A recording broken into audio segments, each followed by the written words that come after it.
ओम शांति। 4 जनवरी 2025। बाबा के महावाक्य। मीठे बच्चे, तुम अशरीरी बन जब बाप को याद करते हो तो तुम्हारे लिए यह दुनिया ही खत्म हो जाती है। देह और दुनिया भूली हुई है। प्रश्न। बाप द्वारा सभी बच्चों को ज्ञान का तीसरा नेत्र क्यों मिला है? उत्तर। अपने को आत्मा समझ बाप जो है, जैसा है, उसी रूप में याद करने के लिए तीसरा नेत्र मिला है। परंतु यह तीसरा नेत्र काम तब करता है जब पूरा योग युक्त रहे, अर्थात एक बाप से सच्ची प्रीत हो, किसी के नाम रूप में लटके हुए न हो। माया प्रीत रखने में ही विघ्न डालती है। इसी में बच्चे धोखा खाते हैं। गीत। मरना तेरी गली में। ओम शांति। सिवाय तुम ब्राह्मण बच्चों के इस गीत का अर्थ कोई समझ ना सके। जैसे वेद शास्त्र आदि बनाए हैं, परंतु जो कुछ पढ़ते हैं उसका अर्थ नहीं समझ सकते। इसलिए बाप कहते हैं, मैं ब्रह्मा मुख द्वारा सब वेदों शास्त्रों का सार समझाता हूँ। वैसे ही इन गीतों का अर्थ भी कोई समझ नहीं सकते। बाप ही इनका अर्थ बताते हैं। आत्मा जब शरीर से न्यारी हो जाती है तो दुनिया से सारा संबंध टूट जाता है। गीत भी कहता है, अपने को आत्मा समझ अशरीरी बन बाप को याद करो तो ये दुनिया खत्म हो जाती है। ये शरीर इस पृथ्वी पर है, आत्मा इनसे निकल जाती है तो फिर उस समय उनके लिए मनुष्य सृष्टि है नहीं। आत्मा नंगी बन जाती है। फिर जब शरीर में आती है तो पाठ शुरू होता है। फिर एक शरीर छोड़ दूसरे में जाकर प्रवेश करती है। वापस महतत्व में नहीं जाना है, उड़कर दूसरे शरीर में जाती है। यहाँ इस आकाश तत्व में ही उनको पाठ बजाना है, मूल वतन में नहीं जाना है। जब शरीर छोड़ते हैं तो न यह कर्म बंधन न वह कर्म बंधन रहता है। शरीर से ही अलग हो जाते हैं ना। फिर दूसरा शरीर लेते तो वह कर्म बंधन शुरू होता है। यह बातें सिवाय तुम्हारे और कोई मनुष्य नहीं जानते। बाप ने समझाया है, सब बिल्कुल ही बेसमझ हैं, परंतु ऐसे कोई समझते थोड़े हैं। अपने को कितना अक्लमंद समझते हैं, पीस प्राइज देते रहते हैं। यह भी तुम ब्राह्मण कुलभूषण अच्छी रीति समझा सकते हो। वह तो जानते ही नहीं कि पीस किसको कहा जाता है। कोई तो महात्माओं के पास जाते हैं कि मन की शांति कैसे हो। यह तो कहते हैं वर्ल्ड में शांति कैसे हो। ऐसे नहीं कहेंगे कि निराकारी दुनिया में शांति कैसे हो। वह तो है ही शांति धाम। हम आत्माएं शांति धाम में रहती हैं, परंतु यह तो मन की शांति कहते हैं। वह जानते नहीं कि शांति कैसे मिलेगी। शांति धाम तो अपना घर है, यहाँ शांति कैसे मिल सकती? हाँ, सत्युग में सुख शांति संपत्ति सब हैं, जिसकी स्थापना बाप करते हैं। यहाँ तो कितनी अशांति है, यह सब अब तुम बच्चे ही समझते हो। सुख शांति संपत्ति भारत में ही थी, वह वर्षा था बाप का, और दुख, अशांति, कंगालपना यह वर्षा है रावण का। ये सब बातें बेहद का बाप बैठ बच्चों को समझाते हैं। बाप परम धाम में रहने वाला नॉलेजफुल है, जो सुखधाम का हमको वर्षा देते हैं। वह हम आत्माओं को समझा रहे हैं। यह तो जानते हो, नॉलेज होती है आत्मा में, उनको ही ज्ञान का सागर कहा जाता है। वह ज्ञान का सागर इस शरीर द्वारा वर्ल्ड की हिस्ट्री, ज्योग्राफी समझाते हैं। वर्ल्ड की आयु तो होनी चाहिए ना। वर्ल्ड तो है ही, सिर्फ नई दुनिया और पुरानी दुनिया कहा जाता है। यह भी मनुष्यों को पता नहीं। न्यू वर्ल्ड से ओल्ड वर्ल्ड होने में कितना समय लगता है। तुम बच्चे जानते हो, कलयुग के बाद सतयुग जरूर आना है। इसलिए कलयुग और सतयुग के संगम पर बाप को आना पड़ता है। यह भी तुम जानते हो, परमपिता परमात्मा ब्रह्मा द्वारा नई दुनिया की स्थापना, शंकर द्वारा विनाश कराते हैं। त्रिमूर्ति का अर्थ ही यह है, स्थापना, विनाश, पालना। यह तो कॉमन बात है, परंतु यह बातें तुम बच्चे भूल जाते हो। नहीं तो तुमको खुशी बहुत रहे, निरंतर याद रहनी चाहिए। बाबा हमको अब नई दुनिया के लिए लायक बना रहे हैं। तुम भारतवासी ही लायक बनते हो, और कोई नहीं। हाँ, जो और धर्मों में कन्वर्ट हो गए हैं वह आ सकते हैं, फिर इसमें कन्वर्ट हो जाएंगे जैसे उसमें हुए थे। ये सारी नॉलेज तुम्हारी बुद्धि में है। मनुष्यों को समझाना है, यह पुरानी दुनिया अब बदलती है। महाभारत लड़ाई भी जरूर लगनी है। इस समय ही बाबा आकर राजयोग सिखलाते हैं। जो राजयोग सीखते हैं वह नई दुनिया में चले जाएंगे। तुम सबको समझा सकते हो कि ऊंच ते ऊंच है भगवान, फिर ब्रह्मा, विष्णु, शंकर, फिर आओ यहाँ मुख्य है जगदम्बा, जगत पिता। बाप आते भी यहाँ है ब्रह्मा के तन में। प्रजापिता ब्रह्मा तो यहाँ है ना। ब्रह्मा द्वारा स्थापना सूक्ष्म वतन में तो नहीं होगी ना, यहाँ ही होती है। यह व्यक्त से अव्यक्त बन जाते हैं। यह राजयोग सीख फिर विष्णु के 2 रूप बनते हैं। वर्ल्ड की हिस्ट्री, ज्योग्राफी समझनी चाहिए ना। मनुष्य ही समझेंगे। वर्ल्ड का मालिक ही वर्ल्ड की हिस्ट्री, ज्योग्राफी समझा सकते हैं। वह नॉलेजफुल, पुनर्जन्म रहित है। यह नॉलेज किसकी बुद्धि में नहीं है, परखने की भी बुद्धि चाहिए ना। कुछ बुद्धि में बैठता है या ऐसे ही है, नब्ज देखनी चाहिए। एक अजमल खा नामी ग्रामी वैद्य होकर गया है। कहते हैं देखने से ही उनको बीमारी का पता पड़ जाता था। अब तुम बच्चों को भी समझना चाहिए कि यह लायक है या नहीं। बाप ने बच्चों को ज्ञान का तीसरा नेत्र दिया है, जिससे तुम अपने को आत्मा समझ, बाप जो है, जैसा है, उसको उसी रूप में याद करते हो। परंतु ऐसी बुद्धि उनकी होगी जो पूरा योग युक्त होंगे, जिनकी बाप से प्रीत बुद्धि होगी। सब तो नहीं है ना, 1-2 के नाम रूप में लटक पड़ते हैं।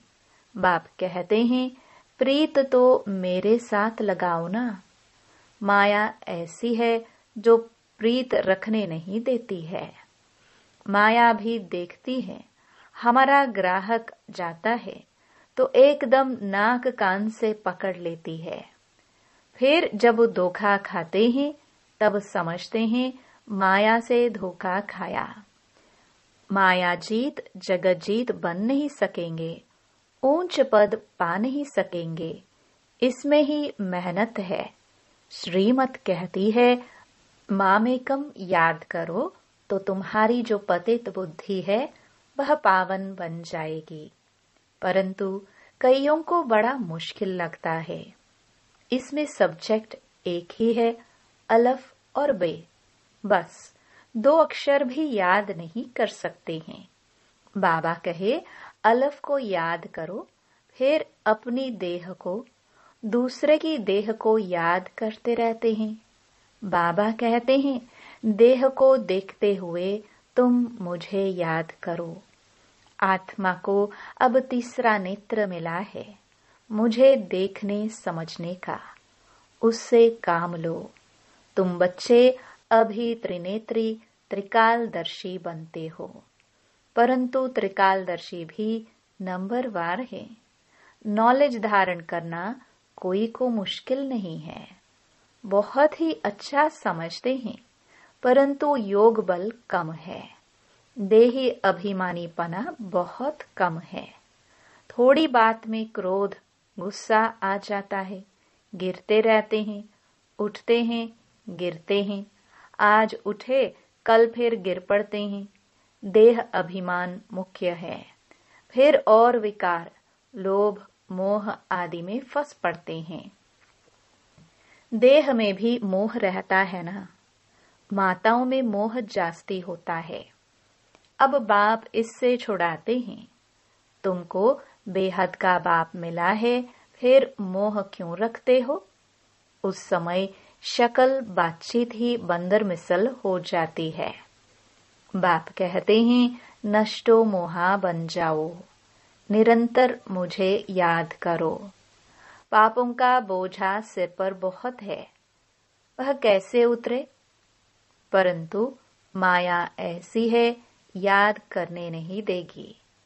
भल कितना भी माथा मारो, घड़ी घड़ी बुद्धि को उड़ा देती है। कितनी कोशिश करते हैं हम मोस्ट बिलवड बाबा की ही महिमा करते रहें।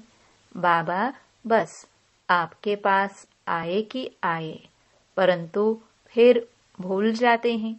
बुद्धि और तरफ चली जाती है। यह नंबर 1 में जाने वाला भी पुरुषार्थी है ना। बच्चों की बुद्धि में यह याद रहना चाहिए कि हम गॉड फादरली स्टूडेंट हैं। गीता में भी है भगवान वाच्य, मैं तुमको राजाओं का राजा बनाता हूँ। सिर्फ शिव के बदले श्री कृष्ण का नाम डाल दिया है। वास्तव में शिव बाबा की जयंती सारी दुनिया में मनानी चाहिए। शिव बाबा सबको दुख से लिबरेट कर गाइड बन ले जाते हैं। यह तो सब मानते हैं कि वह लिबरेटर गाइड है। सबका पतित पावन बाप है।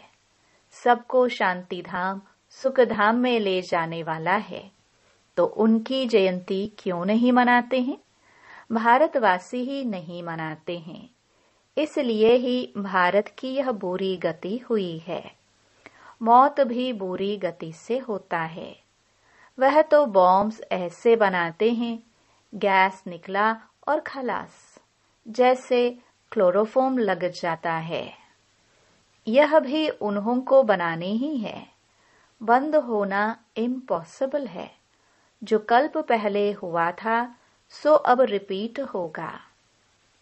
इन मुसलों और नेचुरल कैलामिटीज से पुरानी दुनिया का विनाश हुआ था, सो अभी भी होगा। विनाश का समय जब होगा, ड्रामा विनाश जरूर कराएगा। रक्त की नदियां यहाँ बहेंगी। सिविल वॉर में 1-2 को मार डालते हैं ना। तुम्हारे में भी थोड़े जानते हैं कि यह दुनिया बदल रही है। अब हम जाते हैं सुख धाम, तो सदैव ज्ञान के अतीन्द्रिय सुख में रहना चाहिए। जितना याद में रहेंगे उतना सुख बढ़ता जाएगा। तो बाप कहते हैं, मुझे याद करते रहो और चक्कर को याद करो तो चक्रवर्ती महाराजा बनेंगे। इसलिए गाया जाता है, सेकंड में जीवन मुक्ति, सेकंड में बेगर टू प्रिंस। कितना अच्छा है। तो श्रीमत पर अच्छी रीति चलना चाहिए। कदम कदम पर राय लेनी होती है। बाप समझाते हैं, मीठे बच्चे, ट्रस्टी बनकर रहो तो ममत्व मिट जाए। परंतु ट्रस्टी बनना मासी का घर नहीं है। यह खुद ट्रस्टी बने हैं, बच्चों को भी ट्रस्टी बनाते हैं। ये कुछ भी लेते हैं क्या? कहते हैं तुम ट्रस्टी हो, संभालो। ट्रस्टी बने तो फिर ममत्व मिट जाता है। कहते भी हैं ईश्वर का सब कुछ दिया हुआ है। फिर कुछ नुकसान पड़ता है या कोई मर जाते हैं तो बीमार हो पड़ते हैं। मिलता है तो खुशी होती है, जबकि कहते हो ईश्वर का दिया हुआ है, तो फिर मरने पर रोने की क्या दरकार है। परंतु माया कम नहीं है, मासी का घर थोड़े ही है। इस समय बाप कहते हैं, तुमने हमको बुलाया है कि इस पतित दुनिया है, हम नहीं रहना चाहते हैं। हमको पावन दुनिया में ले चलो, साथ ले चलो। परंतु इसका अर्थ भी समझते नहीं। पतित पावन आएगा तो जरूर शरीर खत्म होंगे ना, तब तो आत्माओं को ले जाएंगे। तो ऐसे बाप के साथ प्रीत बुद्धि होनी चाहिए। एक से ही लव रखना है, उनको ही याद करना है। माया के तूफान तो आएंगे, कर्मेंद्रियों से कोई विक्रम नहीं करना चाहिए, वह बेकायदा हो जाता है। बाप कहते हैं, मैं आकर इस शरीर का आधार लेता हूँ। यह इनका शरीर है ना, तुमको याद बाप को करना है। तुम जानते हो, ब्रह्मा भी बाबा, शिव भी बाबा है। विष्णु और शंकर को बाबा नहीं कहेंगे। शिव है निराकार बाप, प्रजापिता ब्रह्मा है साकारी बाप। अब तुम साकार द्वारा निराकार बाप से वर्षा ले रहे हो। दादा इनमें प्रवेश करते हैं, तब कहते हैं, दादे का वर्षा बाप द्वारा हम लेते हैं। दादा ग्रैंडफादर है निराकार, बाप है साकार। यह वंडरफुल नई बातें हैं ना। त्रिमूर्ति दिखाते हैं, परंतु समझते नहीं। शिव को उड़ा दिया है। बाप कितनी अच्छी अच्छी बातें समझाते हैं, तो खुशी रहनी चाहिए। हम स्टूडेंट हैं, बाबा हमारा बाप, टीचर, सतगुरु है। अभी तुम वर्ल्ड की हिस्ट्री, ज्योग्राफी बेहद के बाप से सुन रहे हो, फिर औरों को सुनाते हो। यह 5000 वर्ष का चक्र है। कॉलेज के बच्चों को वर्ल्ड की हिस्ट्री, ज्योग्राफी समझानी चाहिए। 84 जन्मों की सीढ़ी क्या है, भारत की चढ़ती कला और उतरती कला कैसे होती है, ये समझाना है। सेकंड में भारत स्वर्ग बन जाता है, फिर 84 जन्मों में भारत नरक बनता है। यह तो बहुत ही सहज समझने की बात है। भारत गोल्डन एज से आयरन एज में कैसे आया है, यह तो भारतवासियों को समझाना चाहिए। टीचर्स को भी समझाना चाहिए। वह है जिस्मानी नॉलेज, यह है रूहानी नॉलेज। वह मनुष्य देते हैं, यह गॉड फादर देते हैं। वह है मनुष्य सृष्टि का बीज रूप, तो उनके पास मनुष्य सृष्टि का ही नॉलेज होगा। अच्छा, मीठे मीठे सिखिलदे बच्चों प्रति माता पिता बाप दादा का याद प्यार और गुड मॉर्निंग। रूहानी बाप की रूहानी बच्चों को नमस्ते। धारणा के लिए मुख्य सार। पहला, इस छीछी देह से पूरा नष्टो मोहाबन ज्ञान के अतीन्द्रिय सुख में रहना है। बुद्धि में रहे, अब यह दुनिया बदल रही है, हम जाते हैं अपने सुखधाम। दूसरा, ट्रस्टी बनकर सब कुछ संभालते हुए अपना ममत्व मिटा देना है। एक बाप से सच्ची प्रीत रखनी है। कर्मेंद्रियों से कभी भी कोई विकर्म नहीं करना है। वरदान, ब्रह्मा बाप समान श्रेष्ठ ते श्रेष्ठ तस्वीर बनाने वाले परोपकारी भव। श्रेष्ठ स्मृति और श्रेष्ठ कर्म द्वारा तकदीर की तस्वीर तो सभी बच्चों ने बनाई है। अभी सिर्फ लास्ट टचिंग है संपूर्णता की व ब्रह्मा बाप समान श्रेष्ठ ते श्रेष्ठ बनने की। इसके लिए परोपकारी बनो, अर्थात स्वार्थ भाव से सदा मुक्त रहो। हर परिस्थिति में, हर कार्य में, हर सहयोगी संगठन में जितना निस्वार्थपन होगा उतना ही परोपकारी बन सकेंगे। सदा स्वयं को भरपूर अनुभव करेंगे। सदा प्राप्ति स्वरूप की स्थिति में स्थित रहेंगे। स्व के प्रति कुछ भी स्वीकार नहीं करेंगे। स्लोगन, सर्वस्व त्यागी बनने से ही सरलता व सहनशीलता का गुण आएगा। अपनी शक्तिशाली मनसा द्वारा सकाश देने की सेवा करो। ये सकाश देने की सेवा निरंतर कर सकते हो। इसमें तबीयत व समय की बात नहीं। दिन रात इस बेहद की सेवा में लग सकते हो। जैसे ब्रह्मा बाप को देखा, रात को भी आंख खुली और बेहद की सकाश देने की सेवा होती रही। ऐसे फॉलो फादर करो। जब आप बच्चे बेहद को सकाश देंगे तो नजदीक वाले ऑटोमेटिक सकाश लेते रहेंगे। इस बेहद की सकाश देने से वायुमंडल ऑटोमेटिक बनेगा। ओम शांति।